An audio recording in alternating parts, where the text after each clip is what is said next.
That's the trap. Yeah, your center frame if you're in that. Well, thank you for having us here tonight. And since we're batting cleanup, hopefully we can bring the team in with everybody. I'm Charles Frederick. This is Paul Hegman. We're two of the members of our team. We also have Caitlin Milius. She is a civil engineer, specializing in stormwater management. And Ruben Shaw, who is a graduate landscape architecture student at Kent State University that also contributed to this. What I'd like to present to you today is where we are right now with what we're proposing, and it is within the category of green infrastructure, and we're trying to do something slightly different with it. So I'd like to draw your attention to these four images up here, and kind of talk about the hydrologic cycle that typically happens, and what people kind of envision or how they engage in. So I use this simple little thing that we all learn: rain, rain, go away, come back another day. Because usually when the storm clouds start brewing, what do we all do? We think about changing our plans if we're going outside for some reason, right? If we're at an event, so this is the Penguins playing Robert Morris back in September. If we're at an event, we may stay there, but if it's like rain delayed or anything like that, we're going to jump underneath the canopies, we're going to wait this thing out, or we're going to possibly think about going home on this because it just may not be worth staying here for that. And Youngstown State did win this, a fund that they put on them. And what typically happens is that we engineer the environment, it's all positive drainage, it's all hidden, it all disappears as soon as possible, and there's something that I call the magical water that is really missing because of that. It releases from our consciousness when something like that happens. So it disappears, and in this area what happens is it finds its way to the Mahoney River. Again, most people don't kind of realize that cycle that's so important. So what we want to do is talk about that as a lost opportunity, but change it to something that's gained for us because we want to explore the hydraulic cycle a little bit more. So typically, the hydraulic cycle, you think about soil, you think about vegetation, you think about swales, you think about landform. All this kind of works together, and it's very visible upon the landscape. And mostly as it collects, it goes back into the natural environment as much as possible. What we do in the engineering cycle is we, with precision, go and we change that. It's still a closed cycle, but it's all the pipes, all the drain inlets, all the catch basins that make this disappear. And we change it a little bit. We don't get as much infiltration. We get more runoff from there. So we're looking to kind of change that as much as possible and artistically explore what another possibility is. So there's three basic elements to our concept. We want symbolic collection, and I'll talk about the site in a moment. We want to express the complexity of the engineered system, and we want to celebrate water in some way. So the site that we've chosen is the Phelps Street steps right here. We think it's important, and we think it's kind of really critical of our site selection because of the connection with YSU and the downtown area. So we're really kind of happy about exploring this site. And we're at the second wall, kind of this green area right here that we're mostly exploring with this planting area right down here. So the Erie Street, the Erie building is right over here. Phelps going down to downtown is just a little further. If, again, we think about the hydraulic cycle, we started the diagram, what happens on this site. In the last couple of years, the site was fixed in terms of the steps. We have a catch basin up here that's rock lined. We've got a 84-inch sewer that's down below. And in between, we have some rock walls. I think the stairs are pretty nice the way it allows you to linger at certain times. And what we want to do is provide that opportunity for somebody to linger and kind of look at something. So we have the hydraulic cycle that kind of works right there, but we're looking to change that and we're looking to celebrate that as much as possible. We're starting to look at some sense of materiality within some of our concepts. So this is traditionally what we've used for stormwater management.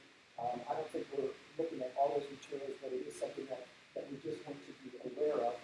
So we want to kind of express this hydraulic cycle in a different way. We want to capture some water, and we want to celebrate it in my opinion, a very magical way.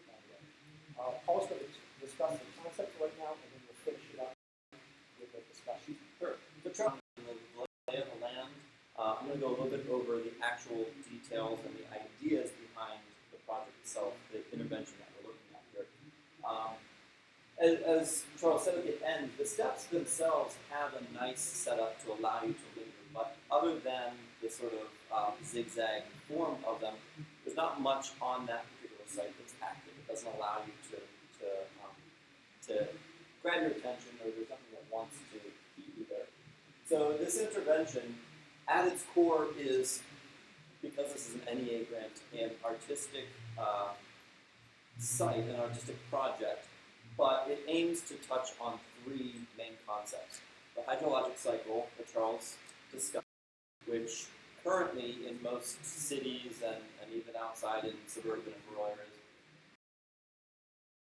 areas, but also unearthing it and bringing that cycle of collecting water, putting it into pipes and tubes, and taking it somewhere to do something. We bring that up to the surface.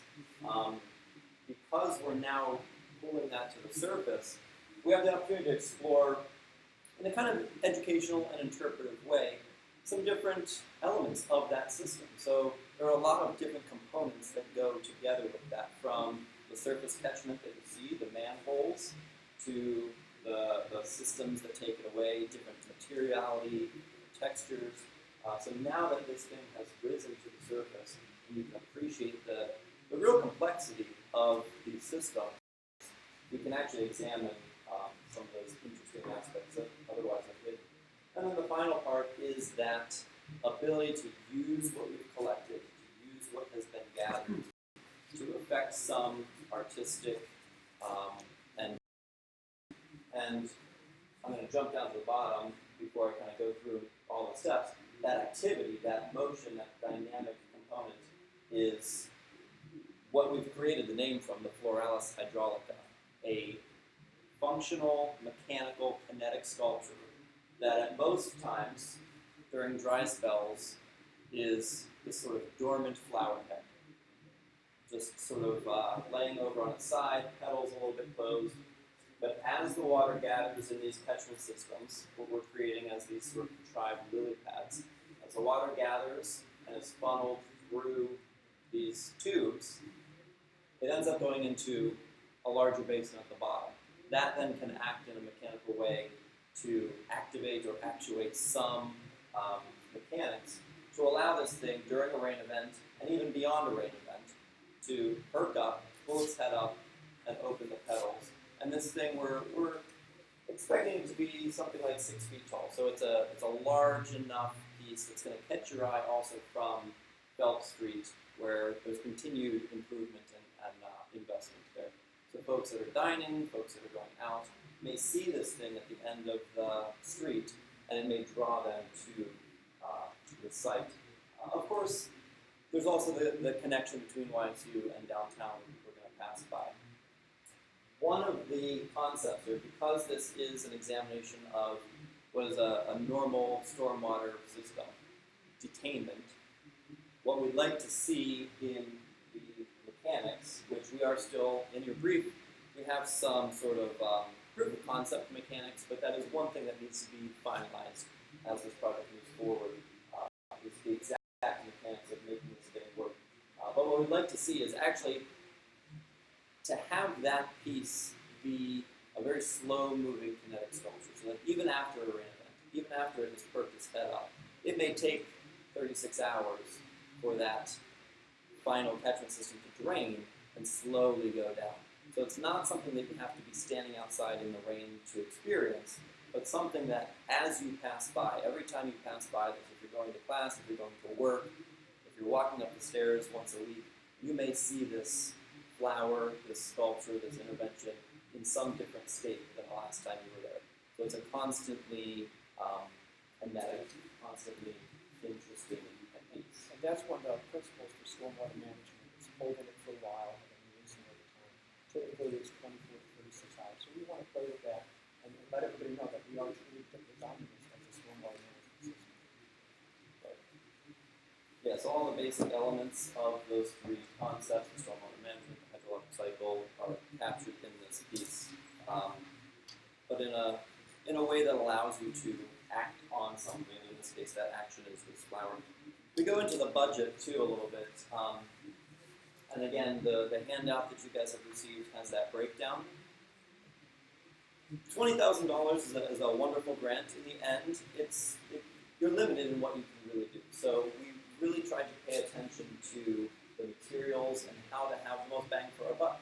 So a lot of these materials, this theme that we're working with of pipes and tubing, these things are, for lack of a better term, off the shelf. These are everyday construction items that you can get. The price is constant. We know how to anticipate for that. We've used that to the maximum extent possible to bring that out of the ground and allow that to be a visually appealing element. There are, however, mechanical pieces. So those pieces would still have to be, the engineering would have to be finalized and the fabrication enacted. So we've put some larger numbers in our budget for those elements. In addition to this, making sure that this project can come in at the appropriate schedule, July 31st being done. The materials, the sort of phasing of this allows us to do a lot of that piping that's easy up front while the fabrication is going on, so that we can then install that at the end and make sure that the project schedule aligns with the needs of this grant and this project. So we've looked at that. I'm going to touch briefly on the last page of this, but only briefly. The other thing that we've tossed around, and this was just, as we're coming up with these ideas and refining them, all these other things percolate up. As you get excited about this little idea and this idea, but eventually you have to narrow them down. We dedicated a page to some other ideas that popped up that could use this concept but adapt it in different ways. Rather than the hydrologic cycle, you may be looking at different stages of water. So there's the second one on here. We've taken the Latin for ice and crystals, Floralis crystallos, and thought maybe somewhere else in the city, in the wintertime, when it's not raining and this is less active, maybe there's a way to create a really interesting intervention or sculptural piece that uses that ice in some interesting way and maybe extrudes it. Not getting into details, just sort of thinking of interesting ideas. Floralis lux, is there a light element to this that can be used somewhere else in the city? So that you're creating this sort of remembrance, this design remembrance throughout the city where you say, oh, that kind of is similar to the thing I saw down the street. And it becomes about placemaking and creating this theme throughout. The very first one on here that I skipped could just be a very simple, using the same design language. We've got all these planters that Cityscape plants every year. Hundreds of people show up downtown to plant in them. Questions with that? Your main installation and what it does, you said. Yeah, so I mean, what we do want to avoid is an overly complex system. We want it to be safe, pulls a lever, Drains. creates some tension, something very simple. But it is, in fact, something that needs to be engineered. The lily pad, on the other hand, is just kind of a large surface that just collects water and brings it down. Yeah. So we had to figure out how much water we thought would come in with a typical storm and start to think about how many gallons and what the weight is here. And we've gone through the numbers. We could go very aggressive on water, but then we got to manage all. So of water that we're collecting, you don't see it as well in here, but in here we'll probably reestablish the plantings around there so that we get a rain garden up here and then another rain garden down below. Final question for me. And these is, what is the material of the lily pads? We think it's going to be a steel frame underneath, and then it's either going to be maybe sheet aluminum or stainless steel on top of that, so that we could get the surface area that we need. We got to bend it a little bit so that we can start to concentrate that. But we also want to experiment with the material in terms of the sound that it makes during a rainstorm. So if you're walking through, you kind of hear this pitter patter there. The bloom may not have happened yet, but the bloom is going to happen in time because of that noise. And are you gonna paint it, or are you gonna let the aluminum be the aluminum? I think the aluminum's going to be the aluminum. Okay, I think. so that's. But we would explore that. Yeah. If I was a kid, I would want to get in there and climb around. So I wonder about the accessibility of that space from the steps or from the top of the hill or the bottom. Because of the nature of the site as it exists, you know, it's already got the rail that sort of prevents you from accessing from the steps. It's not meant to be accessed already, and I don't know. You would have to work to get up